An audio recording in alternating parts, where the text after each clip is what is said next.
Welcome to the Future of Field Service podcast. I'm your host, Sarah Nicastro. Today, we're going to be taking an inside look at one leader's recipe for using service as a competitive advantage. I'm excited to welcome to the podcast today, Venkata Reddy Mukku, who is the Vice President for Worldwide Service and Support at Bruker Nano Surfaces Metrology. That was a mouthful. Venkata, welcome to the Future of Field Service podcast. Thanks, Sarah. Thank you for being here. So before we get into our topic for today, can you just start by telling everyone a little bit about yourself, your role, and what Bruker does? So, as you mentioned, my name is Venkata.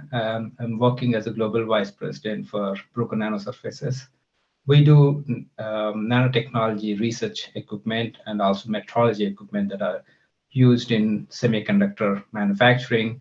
A lot of our instruments goes into universities, research centers, pharmaceutical, automotive, you name it, anything that to do with nanotechnology research and material science research, our instruments help those researchers. I run a global team. We help our customers meet their objectives by providing good support when they need it.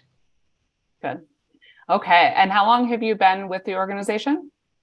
19 years. Okay.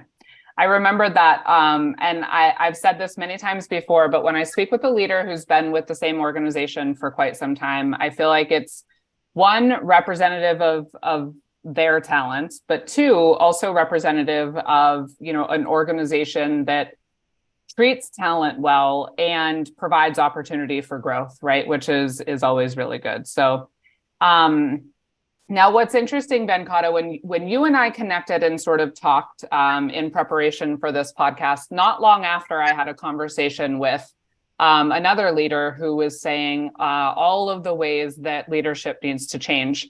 And I actually referenced your conversation with him saying, I do think that it's catching on and we're getting there. And so I'm excited to share your perspective today.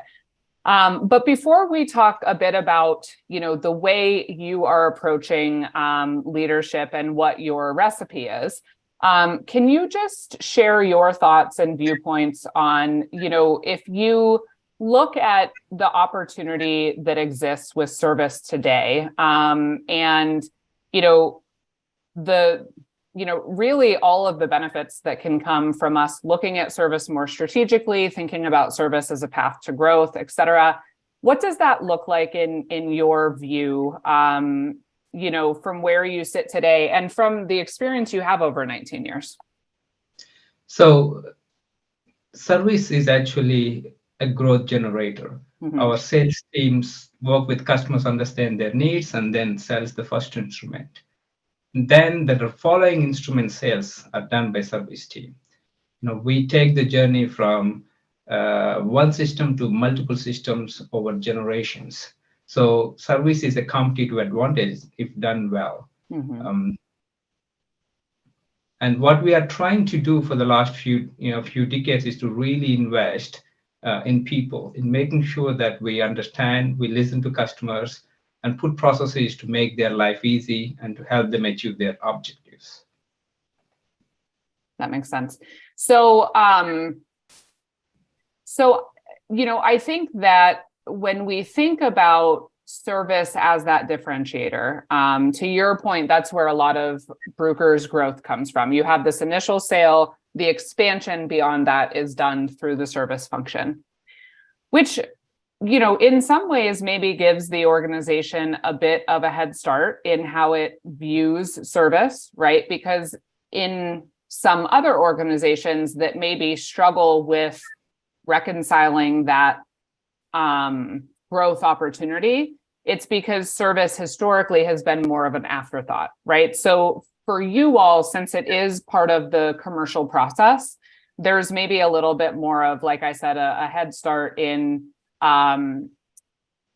thinking about it the way we need to and investing in it the way we need to have that success, which is good because that gives you a perspective that could help some of those companies that are recognizing that potential, but the organization structure still has to sort of catch up. So when we spoke about this, you said exactly what you just summarized, that the key to that process working well, the key to service equaling growth is the people, right? And so you shared with me that you have a recipe for how you look at your leadership style. And I'm hoping you can share that with folks here. Yes, I spend a lot of time building team, working with the team. Our aim is to make sure that every experience, every touch point we have internally and with the customers is memorable. It requires a lot of processes and more than anything, people's involvement and engagement, which means at every level, we need to understand the importance of communication, ownership, and delivering the results. So we spend a lot of time, with the people, their development, making sure that everyone understands our goals and are on the same page in achieving those goals. In my opinion, it's people's attitude is equally important to their technical capabilities. Mm-hmm. And then creating that culture and environment in the organization plays a very important role in the success of the organization. Absolutely. And we are not where we want to, but we have a clear idea, a clear goal as to where we want to get to and how to get there. So we are working towards that. Okay. And you shared that your recipe, if you will, is 60, 30, 10. So can you explain those numbers to the listeners? So we have a global team. I tend to spend a lot of time with the regional leadership, making sure we understand where we are in terms of hiring the right people, training, putting the right processes, and creating the environment, for them to enjoy being part of the organization and become solution advisors. That takes a significant amount of my time to monitor, to guide, and to make sure that we implement what we plan to implement. Mm-hmm. That really helps me understand what's happening in the field, what type of support I need to provide to the team, set the tone so that my leaders would actually do the same to their team members, and then that trickles down to the field people and admin teams we have around the world. Mm-hmm. So the 60% is on your internal teams, on your internal employees, and then 30% is customers. So 30% is all about customer KPIs. Again, the 60% is all about team building, team empowerment, team engagement. Yes. So that they become confident to do their jobs. And then the remaining 30%, we work on customer touch points, customer escalations, customer requirements, improvements to customer experience, all related to customer. And I do tend to talk to customers, but again, my teams manage customer expectations very well. I don't get to talk to them as often as I wanted. However, I really focus on monitoring different KPIs that impacts customer experience, and then see that we are on top of it so that our customers get what they want and they see us as trusted partners. And then the last 10% is on the commercials, right? Yes. Yeah. I mean, again, the reason why we spend a lot of time on the team is if we have the right team and processes in place, and the remaining 30% where we understand different touch points and make sure that the customer gets what they need and see us as partners. The third bit is upgrades, contracts, consumables, spare parts. That business comes automatically. So that's what we believe in. Again, of course, that also helps with the new system sales. But when it comes to service revenue and then growth generation, if we take care of our own team members, if we take care of our customers, the commercial part becomes easier. Yeah. And that's why I wanted to get that detail from you, because I think that you were very specific with me that this is the formula or the breakdown for you. And I think it's very powerful because, to your point, if you're spending 60% of your time as the worldwide leader of service and support, making sure that you are pouring 60% of your time, effort, energy, resource into building up your team's capabilities, culture, all of that, you're focusing 30% on making sure that they are pouring into the customers, you know that you can spend less time on the commercial metrics because they will follow, right? And I think this is really important because it makes sense, it's logical, but I think a lot of people struggle with that 10% needing to be 50, 60, 70, 80, right? And that can be, I think that can stem from a few things. One would be that they have pressure above, that they feel this need to put a magnifying glass on that commercial aspect and really just drive. But, it can also be leadership style or mentality. It can be, we talked, we were chatting before we started. I had the first Future of Field Service event last week in Sydney, and we were talking to a leadership expert about this sort of outdated mentality of command and control, that leadership was all about command and control. So it could be leadership mentality, or, it could be struggling with trust, right? But I think it's a really good example of having the priorities in the right order and maybe getting a little bit comfortable relinquishing some of that control and trusting that if you put the emphasis you need to on your teams, that outcome will follow. Do you have any comments on that? Yes, again, it all starts with finding the right people with the right attitude, right? We treat them well, we treat them like people, we give them, opportunity to make mistakes, learn from mistakes. We invest in training and developing each individual. When we do that, people get engaged, people take ownership, and then people, treat them as their own personal goals. It's not they're working for someone or someone is putting pressure to go meet that number or meet that NPS or customer satisfaction number. It's like, hey, this is my job, this is what I want to achieve. So they take it personal. So we spend a lot of time also giving them soft skills training, the life skills they need, to understand, to empathize, to take ownership and drive things to closure. So that creates a good environment for people to help each other, because they are not individuals anymore. They're a group of people who wants to succeed together. So that culture really helps.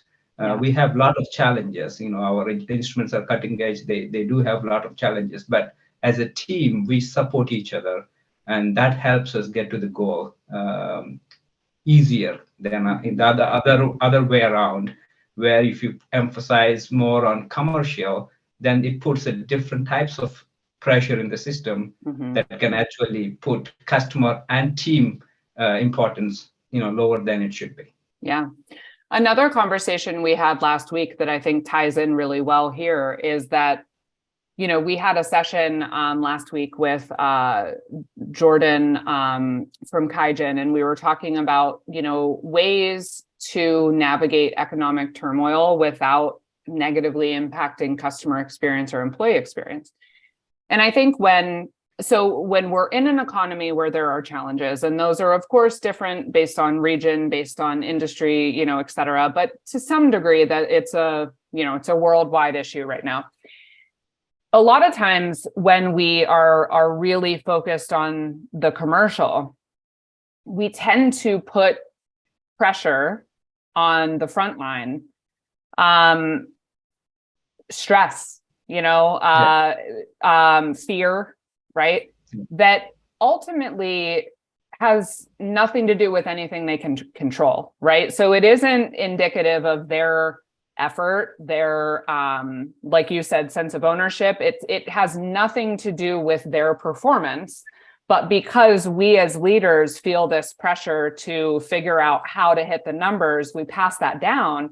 And then you end up with a workforce that is, really stressed unnecessarily, because again, you can't control the economic circumstances, really. So if you instead just focus on making them feel supported and doing what they need to do, and that could include, if you think about your 60-30-10 in the 30, for some organizations, maybe that's working with customers who are also dealing with the economic climate and looking for new opportunities for different service offerings, et cetera. But again, empowering them to do the right things, to trust that the rest will come instead of, this pressure. Does that make sense? Absolutely. That's what we try to do. Really make sure that the team understand our objectives, our goals, and then give them the tools and processes and empower them to do the right thing. Yeah. If they have that empowerment, if they have that ownership, they find creative ways of getting what we want to get, right? Of helping customers and also making sure the customer understands what our goals are, so that they, we work towards a win-win situation. Yeah. Things always change in service. There is always a new challenge, and we have to be, working together. And again, only with trust and ownership, people think out of box. They come up with solutions, and they actually enjoy partnering and coming up with solutions. If you really say, give a rule book and say, this is it, yes, no, then people will stop thinking, stop coming up with innovative ideas to help customers, to help themselves and the company.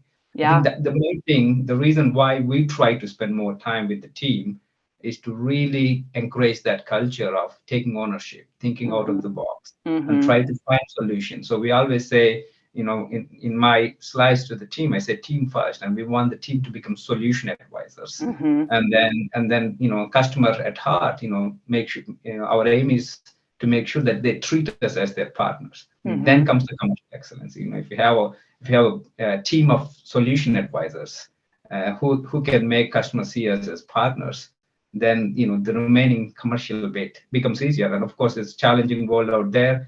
There will be some ups and downs, but if the team works together, takes care of customers, it's much easier to realize commercial success. Absolutely.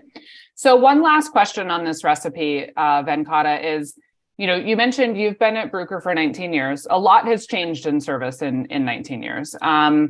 And I'm sure you've grown professionally a lot in 19 years. So has this sort of always been your mentality, or has it evolved over time? Do you know what I mean? Like, to be focused the way you are and to have that clarity on, if we do this will come. It evolved. Again, I'm fortunate that I've worked with very good leaders. The leadership team above me and below me are very, people focused. Of course, they're very smart. Also, make sure that the company is successful and profitable, but they also treat people well. That kind of gave me a thought. If I treat my team well, the way that I get treated, my boss, my management team, because I worked hard, and I started as a design engineer, and I grew in ranks and then did many roles.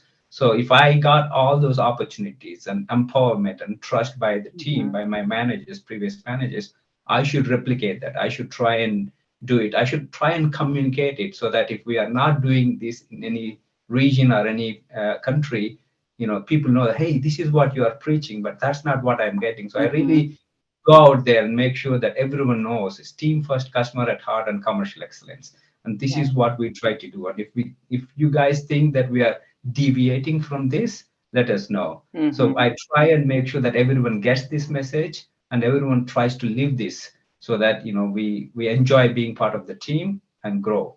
Yeah, I love that. And I was assuming your answer would be something similar. And I say that because, the company has to be similarly minded, right? Or if the company were a command and control mentality, and then you came in and said, no, here's my recipe, right?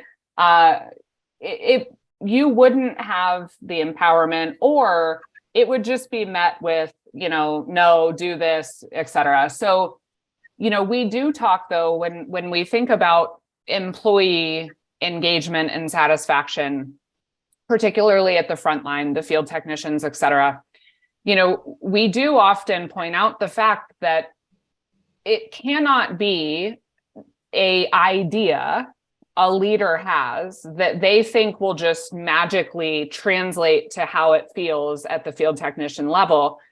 it has to really permeate the culture, right? Because you have to have leaders all the way from the top down that feel that feeling to be able to create that the way that it's intended. So I think it's great that it's, shared throughout the organization. And I also think the trust you're talking about that's so critical to that empowerment, it does in a lot of ways come with time. I think particularly certain employees that have been in a different type of environment, they may come in and you say, we want to hear your opinions and ideas. And they're thinking like, I'm just going to sit back and be quiet. When they see that happening throughout the ranks in the organization and they witness it time and time again, that's what helps them feel they can open up and be a part of that culture, right? So, all right. So what I want to do next is, I think there is this increased focus on what we're talking about today, putting people first. Okay. I've said before, I don't know, I'll be interested to get your take. Here's what I sort of think has happened in service over the past, we'll say 15 to 20 years.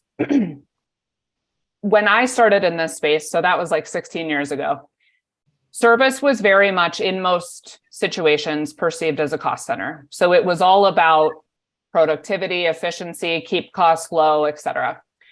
And as we came to view service as a profit center, a potential profit center, it opened our eyes to the need to then focus on customer experience. So we had this wave of all of these customer-centric initiatives and metrics coming into play.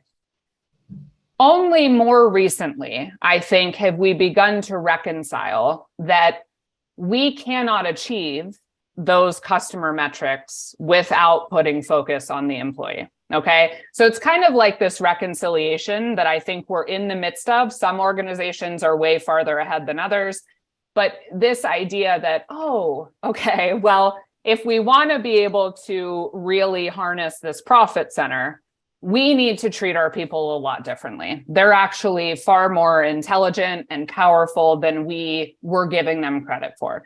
So now, and then you have talent gap, compounding that, et cetera. So now we're kind of in this phase, if you will, but like a permanent one, where we're needing to take a step back and look at approaches like you're mentioning here today of, no, actually the people need to come first, because if the people come first, here's where we get to.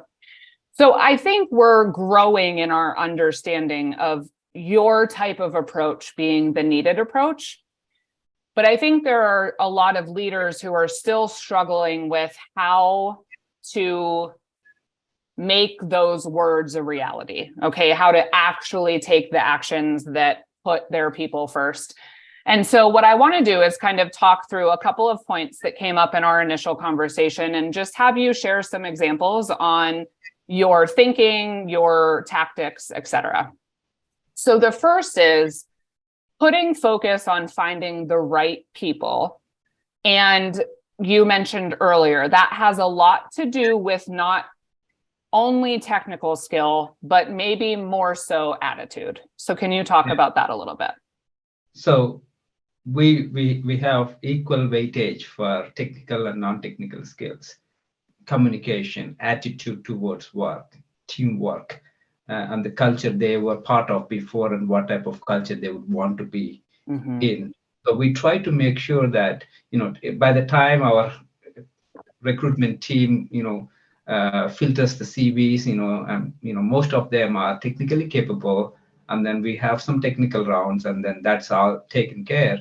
But what we really look forward to seeing in a candidate is how they approach it. We give some scenarios. We try and understand their behavior, their thought process, and then how they would fit into our organization. So we try to look for the attitude, because now we are not in 9-to-5 jobs anymore. A lot of flexibility is needed, remote working, traveling. So people need to have the right attitude towards the role. Then they can actually come and contribute. So we try and understand their behavior, their attitude towards the role that they're planning to join in. That is the first thing. Once we get somebody on board, The next thing is making sure we have a good 30, 60, 90 plan, because that's when we can make sure that the employee or the team member, the new team member, get settled properly. We can't expect them to do very well if we don't treat them and give them the right tools at the start, especially in the first 30, 60, 90 days. We try to make sure that those first 3 months are productive for the team, and make sure that they get not just the technical knowledge, but also culture and the process of organization. Once I was they going to say, understand, that's their first impression, right? Yes. So all of the things you're trying to accomplish with your team first approach, you don't want them to not notice any of that until 6 months in. Yeah, that makes sense. Yeah.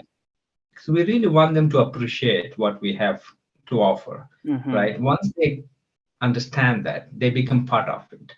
And then once they know that we are open to ideas, we are open to change. I always tell in the best idea wins. It doesn't matter if it comes from a junior engineer or from a senior director. We want to talk. As long as you have a better idea, please speak up. Until you have a better idea, let's make sure we follow what we have in place. So that's the type of approach we take. We really want to make sure that everyone understands the processes, the culture, and then gets empowered to do their job.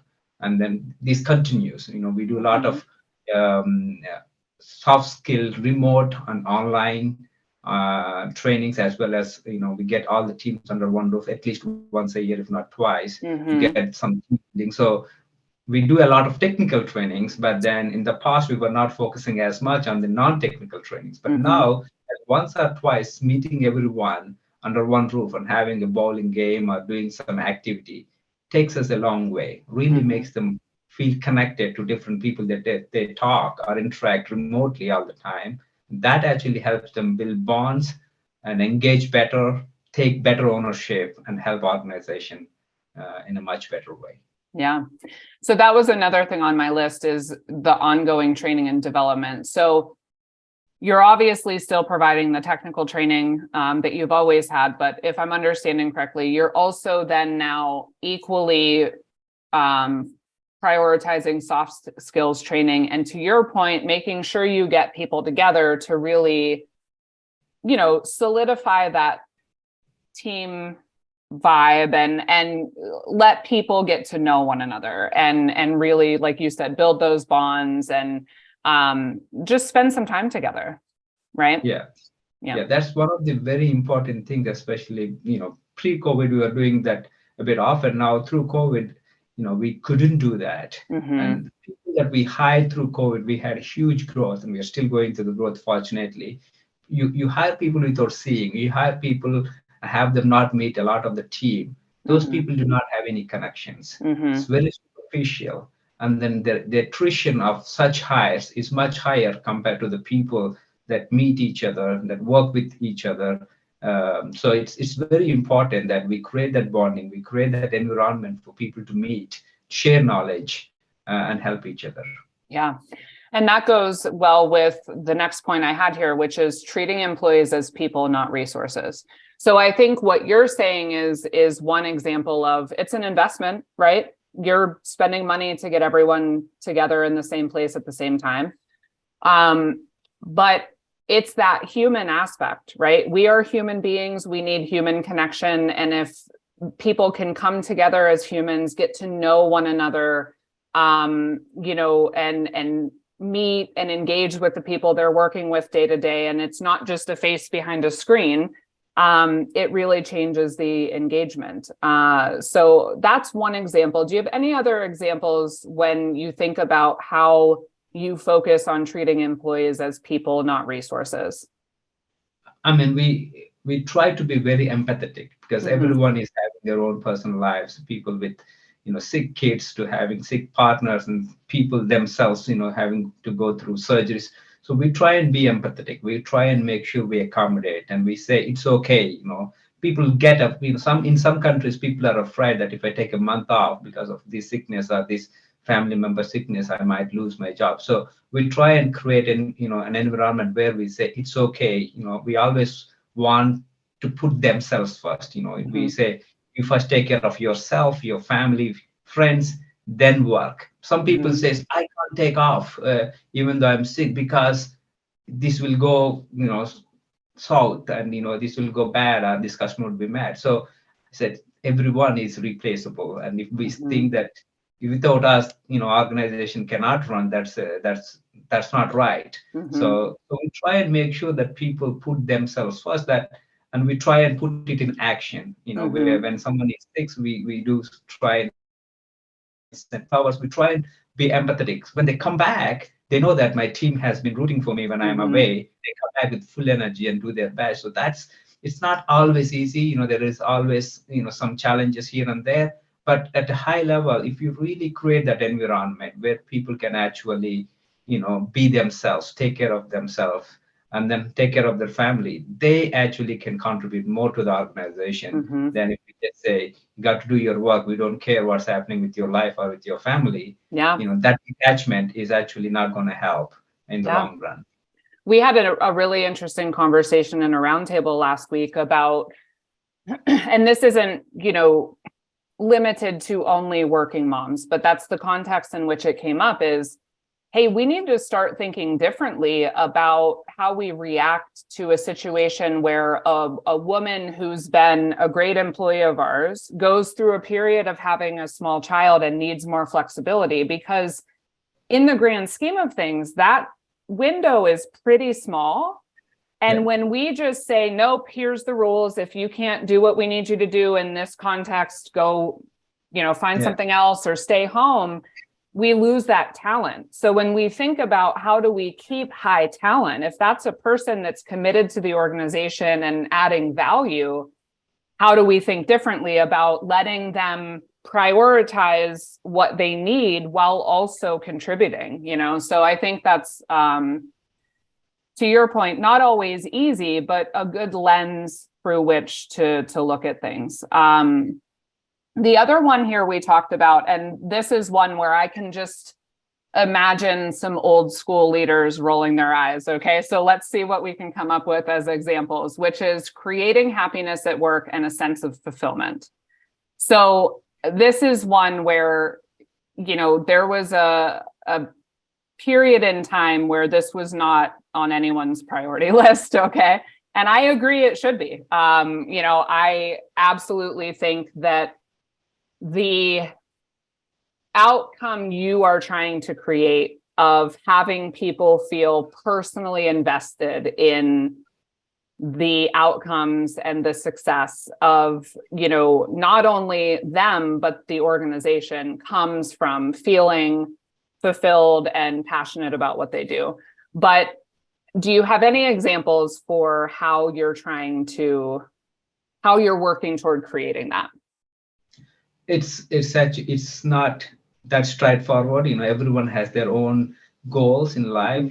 For someone to come to work and be happy, everyone has their own. They see different things. They want different things at work. What we try to do is give them purpose. We try and make sure, because it's not just come and repair an instrument or fix an instrument and install it.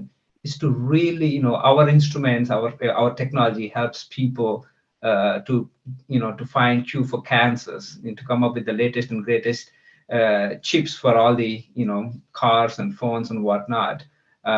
Pharmaceutical, medical, biological, a lot of different researchers. So we empower a lot of scientists. We tell our engineers, guys, you are not just coming to just fix something or install something. You are changing, how we live for future generations. So there is a purpose there, and more than anything, you are working with a team of like-minded people who wants to come to work, enjoy what they do, and contribute to the organization as well as to the customer success. So it's different in different regions, but we try and make sure that they understand what we do has meaning, has purpose, and then also try and connect to their personal objectives. Hey, this is what we expect. This is what we aim to do. This is the purpose. But purpose for you is different, and we are open to accommodate that. What's the purpose that you are coming? So we need to make sure we understand their objective as well, and then find a way to meet their objective. So now we have our objective, we have their objective. We work together, communicate, put a plan.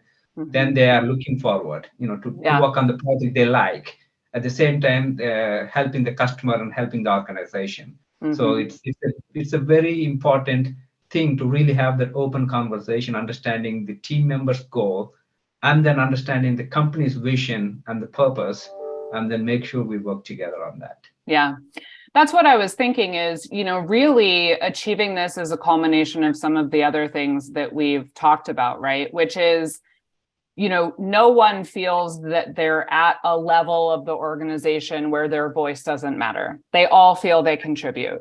Everyone feels that they are a person first, an employee second. You're working together as a team by creating these personal relationships and bonds to, band together toward goals, right? You have this purpose and you're showing them not only how their role matters in this purpose, but also that you care about their purpose, right? To me, that goes back to treating employees as people, not resources, in the sense of, if you have someone say, boy, I really like this part of my role, but I really don't like this. And I think maybe I want to do this. And you say, no, we just need you to keep, showing up and doing what you need to do, right? Yes, it's more complex because as leaders, you have to stop and think about, okay, how do we backfill this part? How do we map this part? But again, if you really care about people being fulfilled, then you listen and you figure out a solution, right? So I think that makes sense. Now, all of these things we've talked about, Venkata, are really coming together to contribute to I remember when we talked, we really kind of got to a point where if we were to try and articulate the big difference of what you're focused on creating, it's this sense of empowerment and ownership over their roles. And I said, for me, it's about creating commitment instead of compliance. So many companies focus on just having employees that comply, that do work. You're focused on creating commitment to the organization, the outcomes that themselves that makes them feel fulfilled. So, it is hard to give all the specifics, right? Because it's a lot of different things. And I think if we really dug into it, I think what we would find is it has more to do with leadership mentality and authenticity than it does like actual, so our training program looks like this, right? Because that feeling for an employee of I matter to this company and they care what I contribute comes from that, that sense. It doesn't come from any specific process, right? But if you think about, as I've mentioned today, some of the leaders who know it's important to do more people first leadership, but are struggling with sort of how, or they feel this pressure to the numbers, and all of that, what would your advice be? I mean, if you want to change, you have to start at some place. And taking care of the people is by far the best place to start with. Even if you have, again, it's the people that are delivering those numbers. If you don't take care of people, those numbers will not come. Temporarily they might come, but the people will leave, and you'll have a lot of turnover. So it's really important that they evaluate the priorities, understand the team, understand the goals. If the goals are clear, people would invest time in, on the right priorities. So if the goal is just financial success, no matter what the goal is, customer success, financial success, it all connects back to the people. So you got to really make sure your basis is right. You have the right foundation, and that's people. So people have, managers, leadership team should really think about it. Again, wherever we have weak leadership, our poor team, wherever we have, again, we acquire a lot of organization, wherever we have processes that do not help team to flourish, we see a lot of engagement problems. We see productivity problems. We see result problems. Wherever we have people where they care, they support the organization, even though we have less resources there, we see better results. So what we've learned it, the hard way in some places, that if we don't put people first, you invest more, you get less out of it. So I think priorities are important, and people should be the top priority. I agree. And that, I know we're out of time, but that was my last question, which is, have you seen this focus pay off in the sense of customer satisfaction and commercial success? Yes.